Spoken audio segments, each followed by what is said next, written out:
You ever notice how the scariest stories start from an ordinary situation?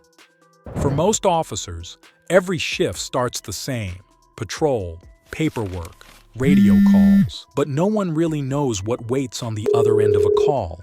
A traffic stop, a welfare check, a call for help. Nothing out of the ordinary until suddenly it is. In just seconds, calm turns to chaos. And today we dive into 6 of these real cases. What began as routine police work would explode into shootouts, manhunts, and one discovery so shocking it stopped everyone cold: the Compton shootout. Hey, this guy's not stopped him. Keep an eye out, make sure he's not crossing anything other vehicle. You want to call it a reckless or DUI if they take off? He's been swerving. It was July 3rd near Compton, one of those calm California nights when the streets feel quieter than usual. Officers Stefan Carutasu and Joshua Rodney were on patrol, just doing what they always did. Their shift had been slow, uneventful. Then they noticed a white Chevrolet sedan ahead of them. It wasn't speeding, just moving oddly, drifting between lanes, hesitating at lights. Maybe the driver was tired, maybe under the influence. They decided to pull it over, the kind of stop that happens hundreds of times a night in Los Angeles. They switched on their lights. The sedan slowed, pulled over neatly to the side of the road, and stopped. Everything about it seemed ordinary. And then it wasn't. Before either officer could open their doors, gunfire erupted from the car. A burst so sudden and so close that it didn't sound real at first. Bullets punched through the windshield, glass scattered everywhere, and in that instant, the night turned into survival. Both men ducked instinctively. Both officers were injured by shattered glass as a result of the bullet's penetration. One felt the heat of metal brush past his head twice, just a few inches between life and death. They couldn't see much, only the flashes from the car ahead. One of the officers fired back while the sedan sped away, disappearing into the dark. The 2 officers were still breathing, shaken but alive. 9 days later, police arrested the shooter, a 31-year-old man named Malcolm Darnell Gus Jr. He had 7 prior felony convictions and a long record with firearms. That night, he carried a fully automatic rifle. For the officers, the question would always linger: what made him do it? Cold-blooded murder in New Mexico. It started out as just a cold, dark, and windy morning in New Mexico. State Police Officer Justin Hare stopped to assist a driver stranded with a flat tire on the highway. It should have been a routine act of assistance. Officer Hare parked behind the stranded vehicle, a white BMW, and approached to help. The driver, Jeremy Smith, initially appeared cooperative. They briefly discussed the flat tire, and Hare even offered to give Smith a ride into town. But then everything changed in an instant. Without warning, Smith pulled a gun and fired. But then he noticed that the officer was still alive, and so he proceeded to shoot a couple more times.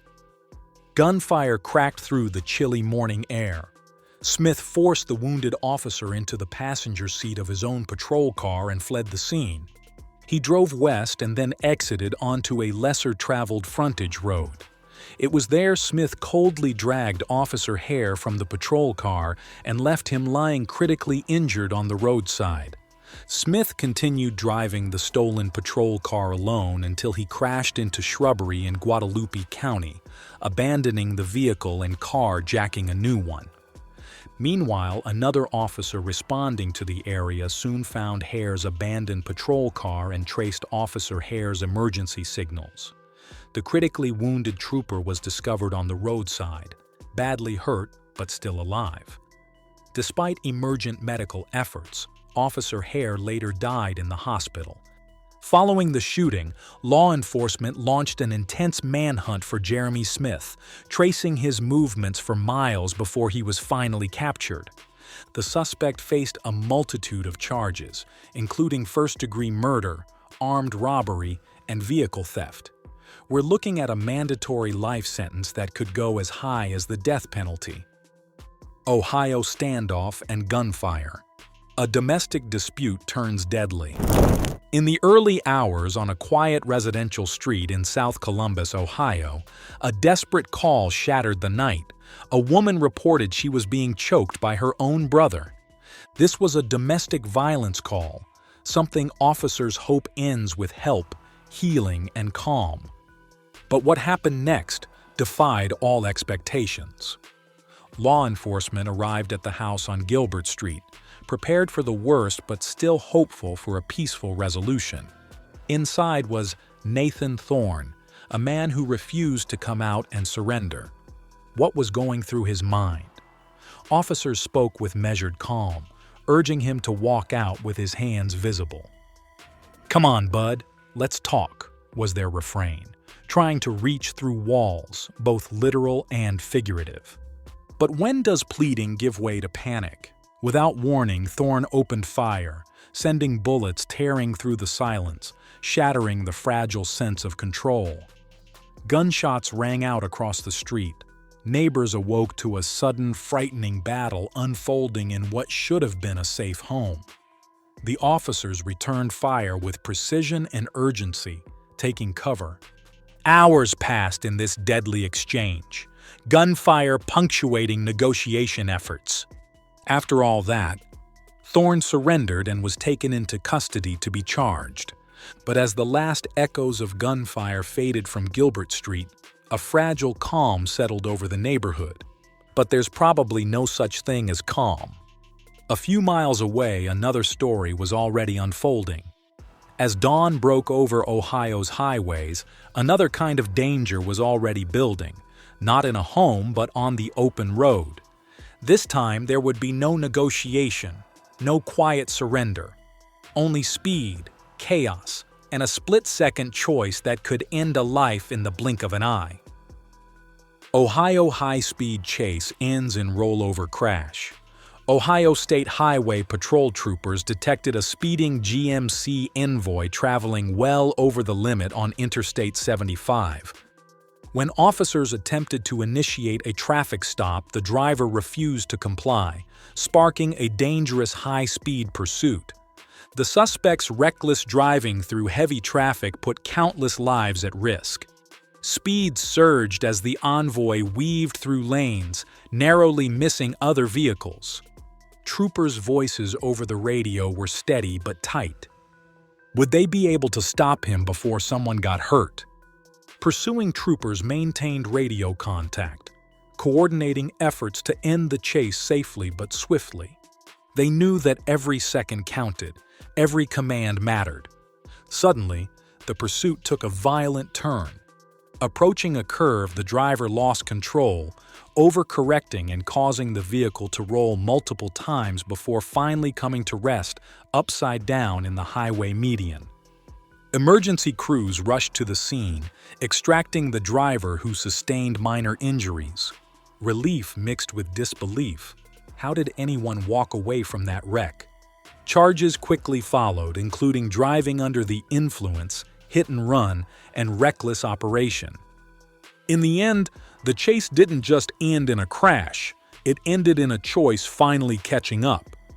After the highway pursuit was resolved and the wreck cleared, officers turned their attention back to routine calls across the state. But in another incident, in another Ohio town, a welfare check was about to take a far more dangerous turn. Ohio police shootout with domestic violence suspect. Early one morning in Marysville, Ohio, police officers responded to a domestic dispute call involving a man named Dustin Ohm. What began as a typical welfare check quickly descended into a dangerous standoff. Officers arrived to find Dustin in his truck, engine running, but he asked to turn it off, and he was allowed to by the officers. But then after a while, Dustin got back into the truck, refusing to exit. Calmly, they urged him to turn off the engine and step out peacefully. Justin still refused to comply. Would he listen, or was he already past the point of reason? Dustin's anger simmered beneath the surface. his words laced with defiance. He dared the officers to shoot him, repeatedly telling them to just kill me. The tension escalated when Dustin suddenly revved the engine and pulled away at high speed. Shots rang out from inside the truck. Officers fired back in self-defense, weaving through busy streets as the suspect weaved and swerved, placing countless lives at risk. The chase raged through neighborhoods as officers tracked Dustin's reckless driving and exchanged gunfire with the vehicle. Sparks flew from under the truck as it took damage, but Dustin refused to yield. Finally, Dustin's truck became disabled after colliding with other cars. He exited the vehicle, still armed, and faced deputies with what appeared to be a weapon in hand. Officers opened fire to protect themselves and the community. Dustin was wounded in the exchange and taken into custody.